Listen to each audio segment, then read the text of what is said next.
Hello, everyone. This is Fred, the submarine guy. This is lesson 2 of the email marketing master class called Anatomy of an Email. Let's get started here. First of all, here's what we're going to go over.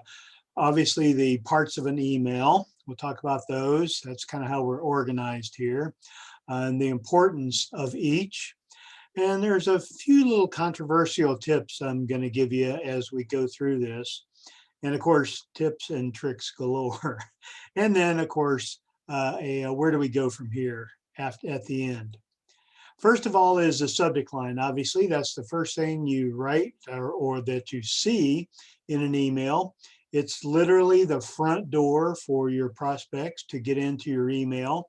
And they've got to be able to unlock that and want to unlock that by clicking on your email to read it.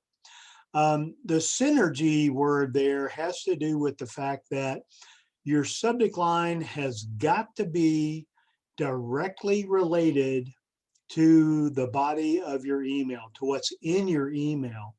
You can't have a subject line that's one subject and then an email body that's another. That will turn off your prospect faster than a speeding bullet. So in fact, a lot of people teach that you ought to repeat or closely duplicate the subject line as the first line of your email so that people will know that they're going to get what they asked for when they opened up your email. So that's the synergy part.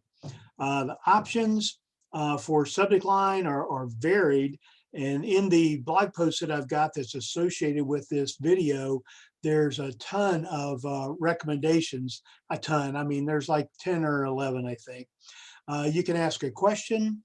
Good idea is to do a how to do something or how to get something or how to create something kind of idea. Scarcity obviously is used in sales pitches a lot, but also in subject lines to sort of entice some curiosity.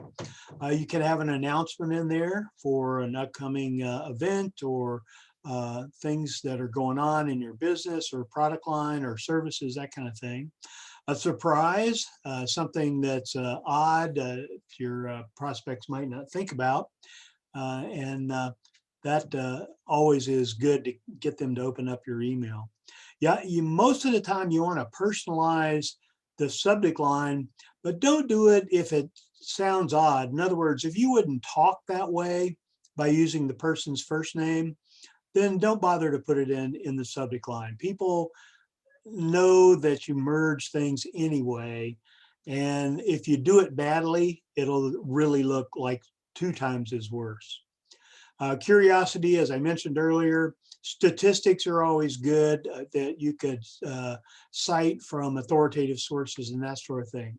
Again, the blog post, which is linked below, has more on subject lines. I've got a whole document on good subject lines and good keywords for your emails and including the subject line. Okay, so let's go on next. Next is the email body. This is where there's a little controversy.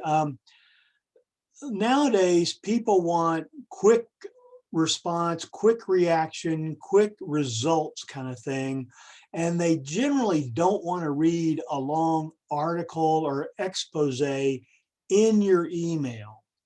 So the recommendation is to put some curiosity evoking statements in there to get them to click a link over to your blog post or to your video where you've got a longer period of time that you can engage them.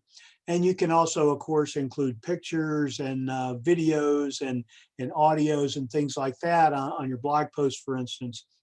So I tend to go for the short type of body in emails versus long. There are still some people who write long emails and get a very good response, but you've got to be a good writer to keep a person's interest that long, especially if some of your readers might not be strongly drawn to your subject to start with. In other words, your first or second or third emails probably don't want to be really long, exposés.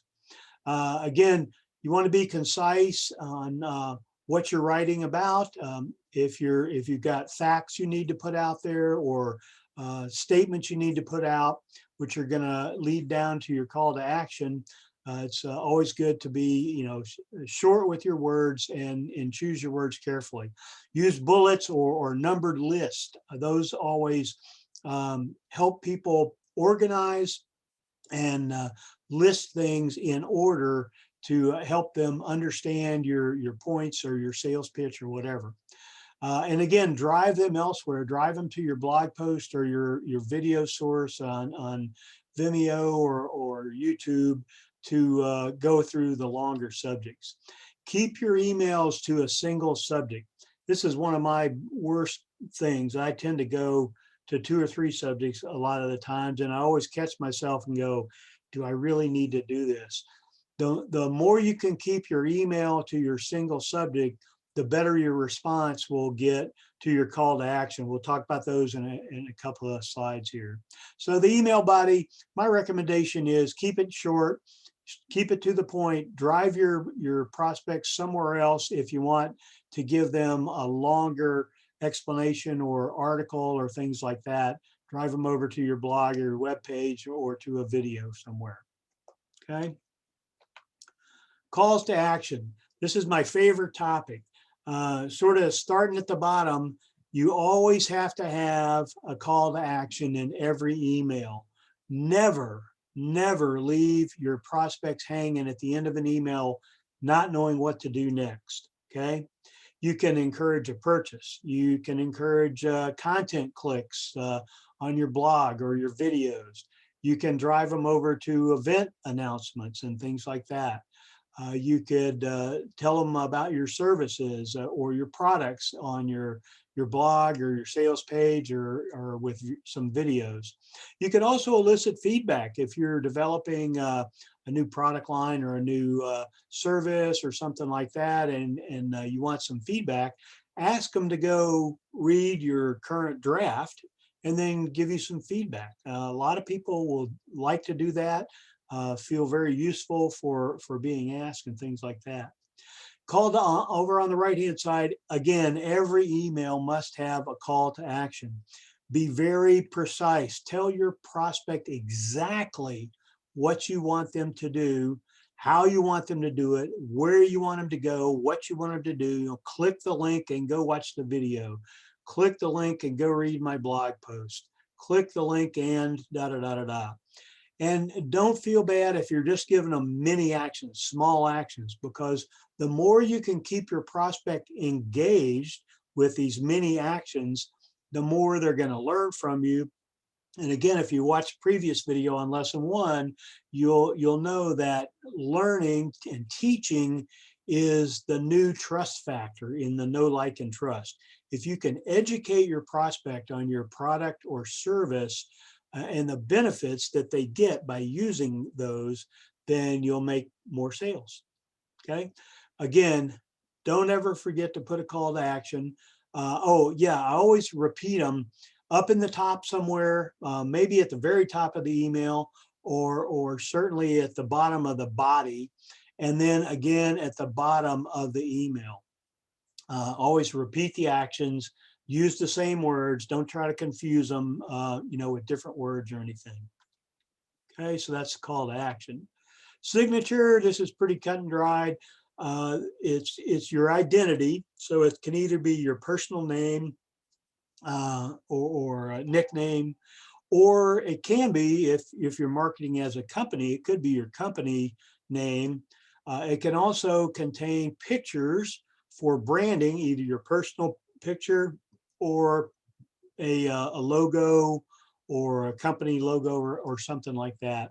And then of course your contact info, however much you want to give out, either web page, email address, phone number, Skype, whatever, however you want them to contact you, should be distinctly in your signature line.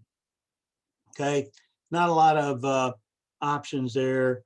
Again, you can put your picture and your logo in there to kind of spice it up a little bit, makes it look nice. And in a lot of the drag and drop builders, email builders like Aweber and GetResponse, you can do that once and make a template out of it and then just drag it into each email. So the last thing, I like to talk about postscripts a lot, PSs. If you don't remember that from whenever you learned it in middle school or high school, right? What a PS actually stands for.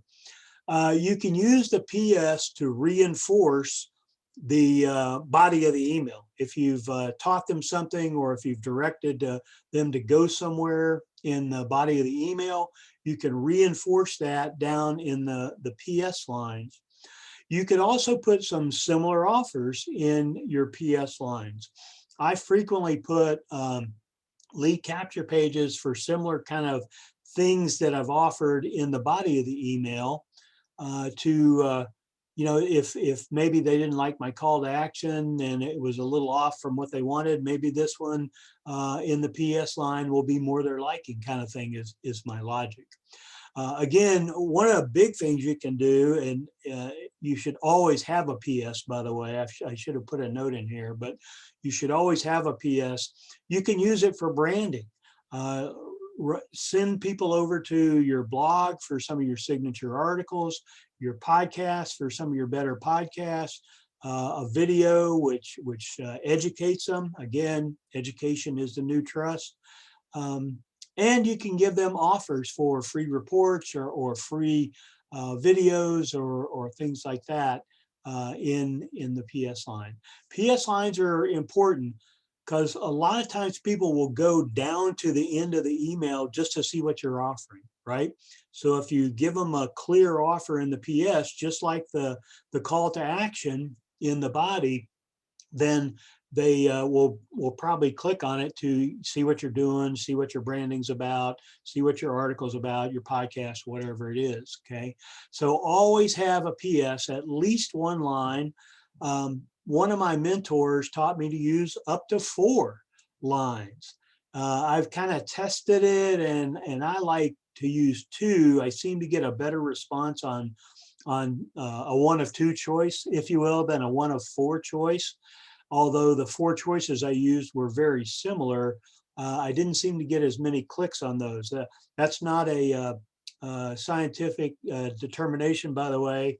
That's just over a period of about 3 months. I tried the 4, and then I went back to 2, and I started getting more clicks and more signups through some of my lead capture pages and my lead magnets. So I'd recommend it, at least 2. You can try 3 or 4 and see how your prospects on your list respond to that. So that's the postscript. Always use it. Put as much in there as you can, and of course make it similar to what the body of your email is offering. So that's about the end. There's a ton more info. In fact, I forgot to mention, let me go back up. On the call to action, I've got over 30 different types of calls to action in the blog post that you can use. That's one of the better parts of lesson number 2 here is there's 33 or 35, I think, different kinds of call to action that I list in the blog post that you can use. I didn't want to put them all on here because it'd be kind of overwhelming, but go read the blog post. It's got a lot more information in it about all of the anatomy things that we talked about. So anyway, what do I want you to do? I want you to go read the blog post. Okay, it's listed right down below here. This video may be embedded in the blog post, so you can read right below it. And the link otherwise will be right below this here on YouTube. Comments are welcome. If you got other things along the lines of parts of an email that you want to that I didn't cover somehow, or that you got a question about, or you didn't understand what I was talking about, feel free to comment there. And there's more coming in lessons lessons number 3 and number 4 in the email marketing master series here. This is number 2, so we've got 2 more to go. I'm trying to do these 1 a week and help you out there. So that's about all we got for now. I hope you've enjoyed it. If you've got anything that you need, let me know. Thanks a lot and have a great day.